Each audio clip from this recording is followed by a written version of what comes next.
श्री अयोध्या नगरी में भगवान श्री राम के जन्म स्थान पर प्रभु श्री राम का भव्य मंदिर बन रहा है।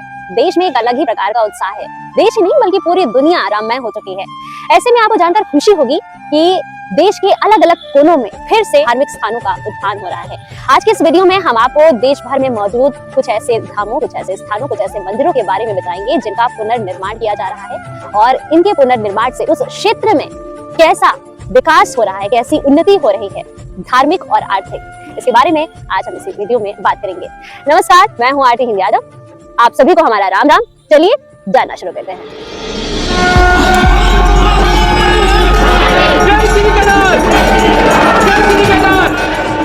जय श्री केदारनाथ की। केदारनाथ मंदिर के पुनर्निर्माण की कहानी तो हम आपको सुनाएंगे, पर क्या आपको पता है कि केदारनाथ मंदिर आखिर बना कैसे और क्यों? ये गाथा जुड़ती है द्वापर युग के महाभारत युद्ध से। इस युद्ध के बाद पांडवों की जीत हुई, लेकिन इस युद्ध में हुए भीषण मृत्यु के तांडव से पांडव बहुत दुखी थे, पश्चाताप की अग्नि में जल रहे थे। वो इस व्यथा से मुक्ति पाने के लिए भगवान भोलेनाथ को खोज रहे थे ताकि शिव शंभू के आशीर्वाद से उनका मन शांत हो सके। और कहते हैं कि जिस स्थान पर भगवान शिव ने पांडवों को दर्शन देकर आशीर्वाद दिया, वही स्थान है केदारनाथ धाम। बर्फ की सफेद चादर में ढका, पहाड़ों से घिरा और 11,657 फीट की ऊंचाई पर बना ये मंदिर भगवान शिव का 11वां ज्योतिर्लिंग है। 2013 में हुई त्रासदी में यहाँ के घर, यहाँ की बिल्डिंग, इस मंदिर के आसपास मौजूद पूरा इंफ्रास्ट्रक्चर ध्वस्त हो चुका था। दुकानें, मकान सब पानी में बह गए। 6,000 से अधिक लोगों ने अपना जीवन खो दिया। पर इन सब के बावजूद इस मंदिर में मौजूद मुख्य शिवलिंग को कुछ भी नहीं हुआ। पर आसपास हुई इतनी बड़ी त्रासदी की वजह से केदारनाथ धाम पहुँच पाना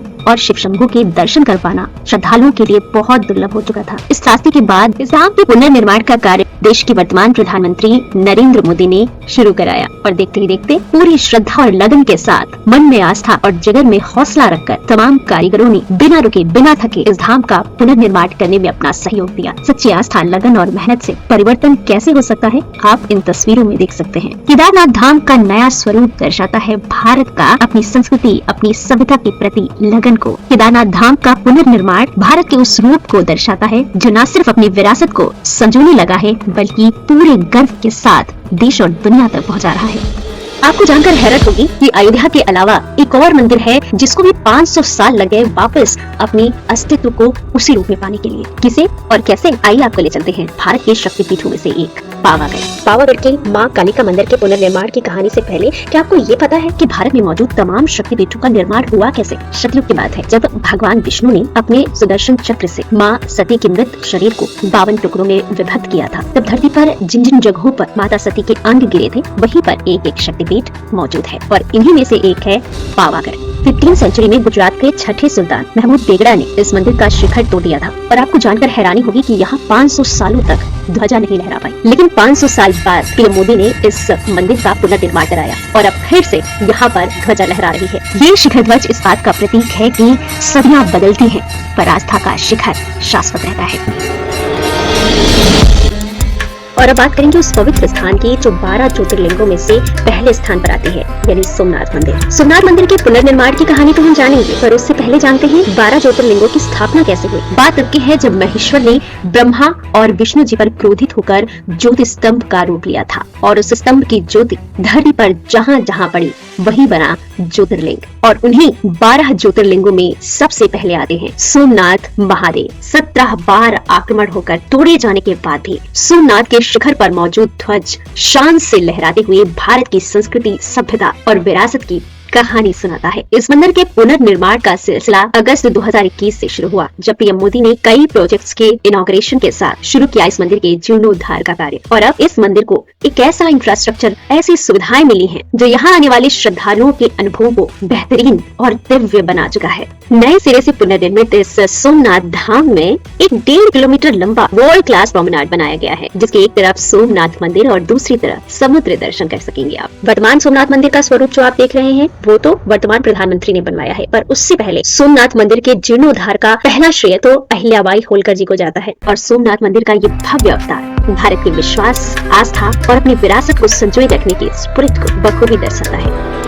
और अब ले चलते हैं आपको महाकाल उज्जैन, वो स्थान जहां महादेव स्वयं भक्तों के रक्षा के लिए प्रकट हुए। जब दशासुर ने तबाही मचाई तो उससे लड़ने के लिए महादेव ने महाकाल का अवतार लिया था। भारत के 12 ज्योतिर्लिंगों में से ये एक अकेला ही ऐसा ज्योतिर्लिंग है जो कि साउथ फेसिंग है, जो कि डेथ और टाइम का सूचक है। और अनटाइमली डेथ को प्रिवेंट करने के लिए यानी अकस्मात मृत्यु से बचने के लिए लोग सच्चे मन से महाकाल से यहाँ पर प्रार्थना करते हैं और उनकी ये प्रार्थना पूरी भी होती है। जिन्हें तीनों लोगों का स्वामी कहते हैं, उस महादेव का ये महालोक है। इस मंदिर की इतनी मान्यता है कि देश नहीं दुनिया भर से तकरीबन 1.5 करोड़ से अधिक श्रद्धालु यहाँ हर साल आते हैं। पर क्या इस मंदिर का इंफ्रास्ट्रक्चर इतना बेहतर था जो इतने लोगों को संभाल सके? तो जवाब है कुछ खास नहीं, और इसीलिए तकरीबन 800 करोड़ की लागत का लक्ष्य रखकर इस मंदिर के पुनर्निर्माण का कार्य शुरू किया गया था। 3 एकड़ में फैला ये धाम अब 50 एकड़ में बन रहा है और अगर कंपेयर करें तो काशी विश्वनाथ कॉरिडोर से तकरीबन 4 गुना बड़ा है। पुनर्निर्माण के बाद महाकाल लोक का निर्माण कुछ इस तरह से किया गया है जिसमें शिव की अलग अलग रूपों की 92 प्रतिमाएं हैं। 108 शिव आनंद तांडव की मुद्रा वाले स्तंभ स्थापित किए गए हैं। 190 प्रतिमाओं में शिव कथाओं का वर्णन है। त्रिपुरासुर के वध से लेकर समुद्र मंथन तक और अपनी भुजाओं में कैलाश पर्वत को उठाए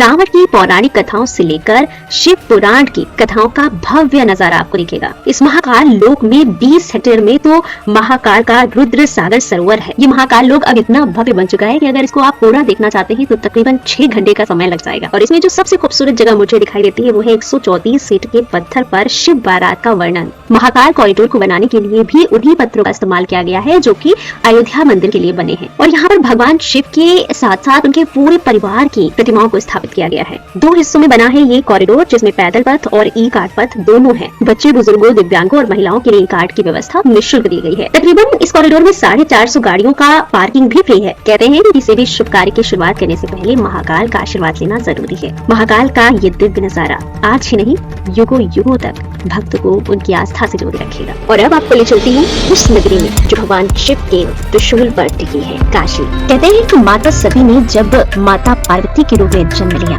और फिर माँ पार्वती के साथ शिव जी ने जहाँ पर अपना घर बसाया वो स्थान है काशी। जीवन मरण के चक्र से अगर किसी को मुक्त होकर मोक्ष की प्राप्ति करनी है तो उसका रास्ता केवल एक जगह पर ही मिलता है, काशी यानी बनारस, जहाँ बसते हैं हमारे जग के दाता श्री काशी विश्वनाथ। काशी के लोग खुद बताते हैं कि पहले मंदिर के चारों ओर इतनी सकरी गलियां, गंदगी और अव्यवस्था हुआ करती थी कि श्रद्धालुओं का यहाँ पहुँचना, तीर्थ यात्रा को पवित्र मन से पूरा करना बहुत मुश्किल हो जाता था। पर अब काशी विश्वनाथ कॉरिडोर बन जाने के बाद काशी में श्रद्धालुओं का तांता लगा रहता है। देश के प्रधानमंत्री पीएम मोदी ने इस कॉरिडोर को जिस तरीके से बनवाया है वो वाकई अद्भुत है। और सबसे बड़ी बात कि इस प्रोजेक्ट को 32 महीने के रिकॉर्ड टाइम में बनाकर तैयार किया गया है। अब काशी मंदिर सीधा ललिता घाट से जुड़ा है, जिससे श्रद्धालु अपने रिचुअल्स के मुताबिक सीधे गंगा स्नान के बाद यहाँ से जल लेकर भोलेनाथ को चढ़ा सकते हैं। 20 फीट चौड़े कॉरिडोर के साथ मंदिर को अपना एक कोर्टयार्ड भी मिला है। काशी विश्वनाथ मंदिर की पूर्ण कायाकल्प के साथ इस ऐतिहासिक और पौराणिक मंदिर को मिली है वर्ल्ड क्लास सुविधाएं, जो देश की आध्यात्मिक नगरी को एक वर्ल्ड क्लास स्पिरिचुअल डेस्टिनेशन बनाती है। अब आपको ले चलते हैं देश के पहले सौर ऊर्जा से चलने वाले गांव की तरफ। जो लोग कहते हैं कि मंदिरों और धार्मिक स्थलों के पुनर्निर्माण से भला क्या बदलता है, उनके लिए गुजरात के मेहसाणा जिले के मुंडेरा का सूर्य मंदिर सबसे बड़ा और सटीक उदाहरण है। चालुक्य वंश के दौरान बनाए गए प्राचीन सूर्य मंदिर के महत्व को जन जन तक पहुंचाने के लिए इस मंदिर का पुनर्निर्माण किया गया। जर्जर हो गए इंफ्रास्ट्रक्चर को सुदृढ़ किया गया और जब यहाँ पर 3D light and sound show PM Modi की मौजूदगी में दुनिया ने देखा तो इस सूर्य मंदिर की चमक से लोगों का मन भी रोशन हो गया। मुंडेरा का ये सूर्य मंदिर अपनी सांस्कृतिक और आध्यात्मिक समृद्धि के चलते पूर्व में आक्रमणकारियों के अनगिनत अत्याचारों का दंश झेला, लेकिन अब मुंडेरा अपने प्राचीन चरित्र को बनाए रखते हुए आधुनिकता के साथ आगे बढ़ रहा है। इस सूर्य मंदिर के जीर्णोद्धार के साथ मुंडेरा देश का पहला सौर ऊर्जा से चलने वाला गाँव घोषित हो चुका है। जगन्नाथपुरी का नाम तो आप सबने सुना होगा। देश के 4 धामों में से एक 12वीं सदी में बने ओडिशा के पुरी जगन्नाथ मंदिर हेरिटेज कॉरिडोर का अब नया स्वरूप आपको देखने को मिलेगा। पुनर्निर्माण के इस प्रोजेक्ट के तहत मंदिर के भीतर और आसपास के इलाकों को रीडेवलप किया गया है। अब इस मंदिर में प्रवेश के लिए 4 द्वार हैं: हस्ती द्वार, व्याघ द्वार, अश्व द्वार और सिंह द्वार। 12वीं सदी के इस जगन्नाथ मंदिर की बाहरी दीवार को मेघनाथ पचेरी कहा जाता है। 75 मीटर चौड़ा ये कॉरिडोर इसी दीवार के चारों तरफ तैयार किया गया है। इस मंदिर की परिक्रमा करने का एक अलग ही महत्व है और इसलिए श्री मंदिर परिक्रमा के 9 हिस्से बनाए गए हैं, जिसमें emergency lane, landscape zone, footpath, service lane और ग्रीन जोन सहित बाहरी परिक्रमा पथ, mix traffic lane, public convenience zone और भीतरी परिक्रमा पथ बनाया गया है। भीतरी परिक्रमा पथ के भीतर भगवान जगन्नाथ की झांकियां निकाली जाती हैं और श्रद्धालु श्री मंदिर कॉम्प्लेक्स की परिक्रमा कर सकते हैं। जगन्नाथपुरी मंदिर देश के 4 धामों में से एक है। 1863 में इसका निर्माण सबसे पहले हुआ था। 50,000 से ज्यादा लोग रोजाना यहाँ दर्शन के लिए आते हैं। यहाँ की जो रथ यात्रा है, उस समय यहाँ रोजाना आने वाले श्रद्धालुओं की संख्या बढ़कर तकरीबन 2 लाख हो जाती है। इस मंदिर के पुनर्निर्माण के बाद इसकी भव्यता दिव्यता में जिस तरह से और अनमोल रत्न जुड़ गए हैं, वो अपने आप में देखते ही बनते हैं। और पुनर्निर्माण की इस प्रक्रिया में इस मंदिर में मुझे जो सबसे खास बात लगी वो ये कि यहाँ पर प्रशासन ने ड्रेस कोड डिसाइड कर दिया है, जिसमें कहा गया है कि हाफ पैंट, शॉर्ट्स, फटी जीन्स, स्कर्ट और स्लीवलेस ड्रेस पहनने वाले भक्तों को मंदिर में एंट्री नहीं दी जाएगी। यानी भारतीय संस्कृति, सभ्यता और सात्विकता को बनाए रखने में इस मंदिर ने एक कदम और ज्यादा आगे बढ़ाया है और मुझे यकीन है कि हर सनातनी को ये डिसीजन बहुत पसंद आएगा। चलिए अब ले चलती हूँ आपको विंध्य कॉरिडोर। विंध्याचल धाम में आने वाले माँ विंध्यवासिनियों के भक्तों की सारी सुख सुविधाओं का ख्याल रखकर एक कॉरिडोर का निर्माण कार्य शुरू किया गया था। 224 करोड़ की लागत से पहले फेज में मंदिर परिसर, परिक्रमा पथ और मंदिर के चारों तरफ आने वाली गलियों को चौड़ा करके इस कॉरिडोर को बनाया जा रहा है। विंध्याचल के निवासी कहते हैं कि इस कॉरिडोर के बनने से यहाँ की पतली पतली सकरी गलियां मंदिर के आसपास जाने के लिए जो असुविधा पैदा करती थी, अब वो खत्म होकर श्रद्धालुओं को सुखद अनुभव और इस क्षेत्र को विकास की नई कड़ी से जोड़ रहे हैं। और इन सब के साथ साथ अयोध्या का भव्य श्री राम मंदिर, जहां अभी 22 जनवरी को ही राम लला की प्राण प्रतिष्ठा की गई है। इस मंदिर से न सिर्फ अयोध्या, यूपी सहित पूरे भारत की तस्वीर बदलने वाली है। इस मंदिर की वजह से अयोध्या का पूरा स्वरूप बदल चुका है। प्रभु श्री राम के इस मंदिर से अयोध्या में क्या क्या बदलाव हो रहा है, इस पर हमने एक डिटेल वीडियो अलग से बनाया हुआ है, जिसका लिंक हम डिस्क्रिप्शन में दे देंगे, जहाँ आप डिटेल में इसके बारे में जान सकते हैं। तो अब आप मुझे ये जरूर बताइएगा कि देश के किस कोने से आप हमें देख रहे हैं और क्या आपके भी क्षेत्र में कोई ऐसा धार्मिक स्थल या ऐसा कोई मंदिर है जिसका पुनर्निर्माण किया जा रहा है। हमें जरूर बताइएगा, आपके कमेंट का हमें इंतजार रहता है। उम्मीद करते हैं ये वीडियो आपको पसंद आया होगा। ऐसी और जानकारियों के लिए जुड़े रहिए हमारे साथ। चैनल को सब्सक्राइब कर लीजिए। वीडियो को पसंद आया हो तो लाइक कीजिएगा और शेयर भी जरूर कीजिएगा। मिलते हैं फिर जल्द आपसे। नमस्कार, जय श्री राम।